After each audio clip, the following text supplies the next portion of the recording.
Well, we're here to celebrate the life of William Davis Estes, Jr., born October 1943. I'm Robert Estes Bullard, born August 1943. What does that mean? Well, it means that we had 72 years to build some quality time together. We did just that. Quick story. David and I got together one day in Atlanta. He got his driver's license, I had mine. We got together and decided we were going to go out and, well,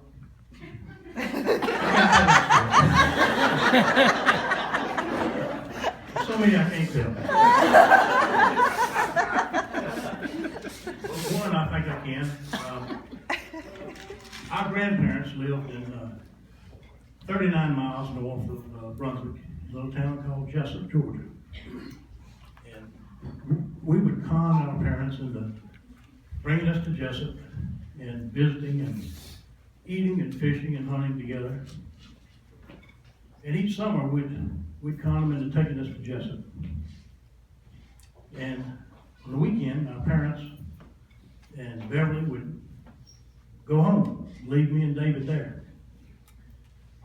And our grandfather, who we called Pawpaw, he would take us to, he kept a boat on the banks of the Altamar River. And he would take us fishing constantly, every day. One day we were going up the river fishing, different hot spots that he had marked. Caught a lot of fish. And he pulls up to the bank and he says, "Come on, boys, let's go for a walk in the woods." So we were all for that, got out of the boat. Papa had his .22 rifle. And we were walking along through the woods and he's teaching us how to mark and find our way back out of there. And teaching us how to walk, look for snakes, look for different signs of different animals. All of a sudden we come up on, David spots a possum in a tree. I'm sorry, a raccoon in a tree. He says, "Papa, I want to shoot that raccoon." Papa looked at him with a little gleam in his eye and his infinite wisdom and handed him the rifle and he said, "Okay, boy, you know what to do." So he did finally, and Papa reached over when it was all over, got the .22 rifle, went back to the boat. He said, "I'm going back fishing." So that was me and David and that raccoon. And started to work. He was going to skin that raccoon. It didn't take long. We were covered up in yellow flies and mosquitoes. Well, it didn't take me long to realize I really didn't need that raccoon.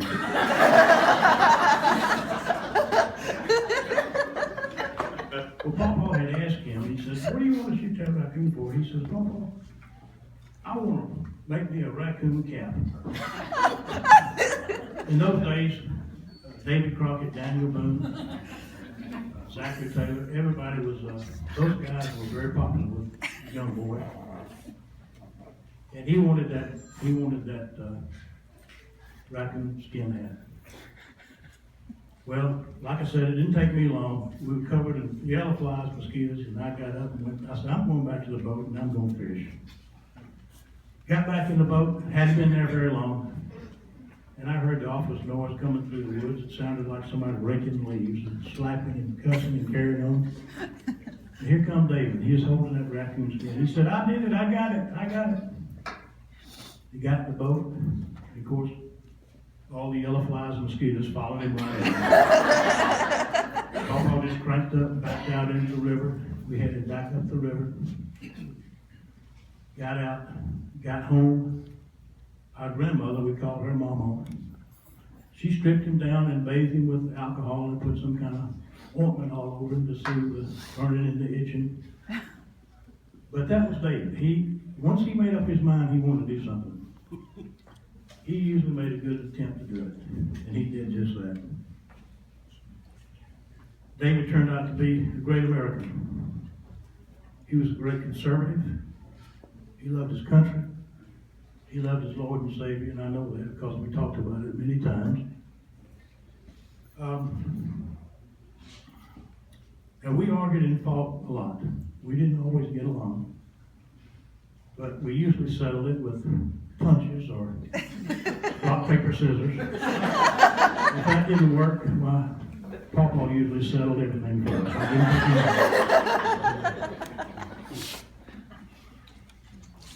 But we built many memories together.